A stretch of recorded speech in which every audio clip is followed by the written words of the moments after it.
The ransomware encrypts the files on the computer, making them unreadable. An individual's computer will display a message stating their files have been encrypted and demanding payment for the decryption key. In May 2017, more than 200,000 computers in 150 countries were affected by the WannaCry ransomware attack. Using the Eternal Blue exploit, the attack leveraged a vulnerability in Windows operating systems. Various industries were impacted, including healthcare, transportation, and the government.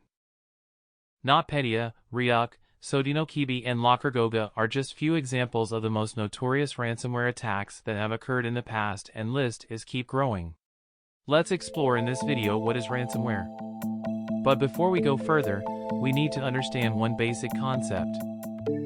Encryption is the process of converting readable data into an unreadable format. This transformation is done using algorithms and keys. The encryption used is often complex, making it nearly impossible to decrypt without the key. Encryption is a tool to provide the confidentiality of data. It is like a double-edged sword. While it's essential for protecting our data, it's also a tool used by cybercriminals in ransomware attacks. Ransomware is malware that encrypts the victim's files and demands payment, usually in a cryptocurrency, in exchange for the decryption key.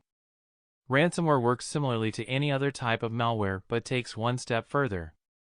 It encrypts all or specific files such as PDFs, documents, photos, spreadsheets, and operating system files.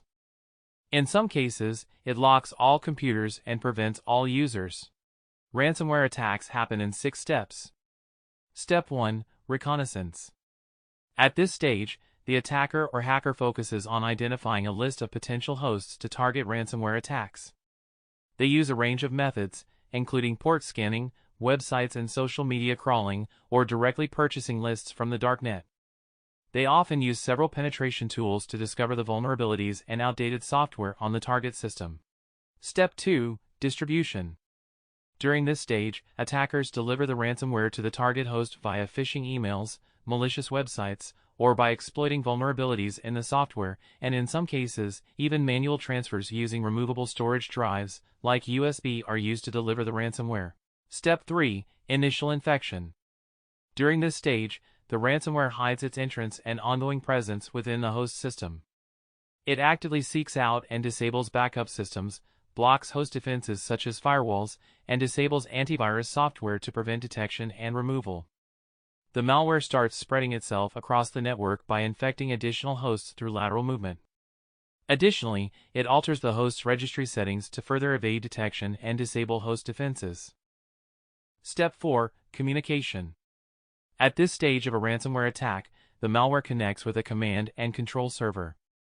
This stage involves the generation of a random key or set of multiple keys, which are sent to the external command and control server for storage.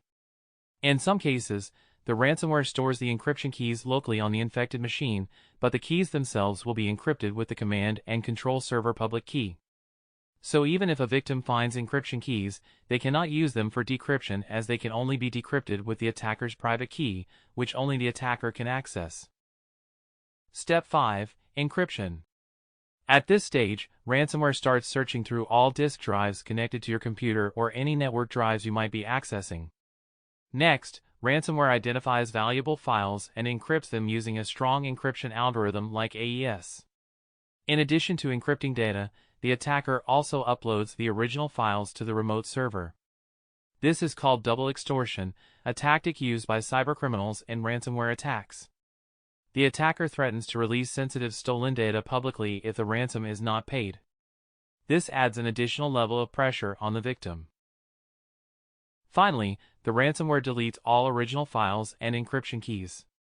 This step makes it almost impossible to recover your files without the attacker's private key, which is kept secret. Step 6. Ransom demand and payment. Upon completing the encryption process, ransomware displayed instructions on the screen or dropped a text file in each encrypted folder about how to pay ransom to receive the decryption key. Without the decryption key, the victim cannot recover the documents. In most cases, the ransom demand was made in cryptocurrency to keep the attacker anonymous. Also, the victim is not guaranteed to receive the key even after paying the ransom. In summary, ransomware attacks, especially those involving double extortion, are a serious and growing threat. It's crucial to stay vigilant and implement robust security measures to protect yourself from falling victim to these dangerous cyber attacks. Thanks for watching. Please subscribe to the channel for future videos and updates.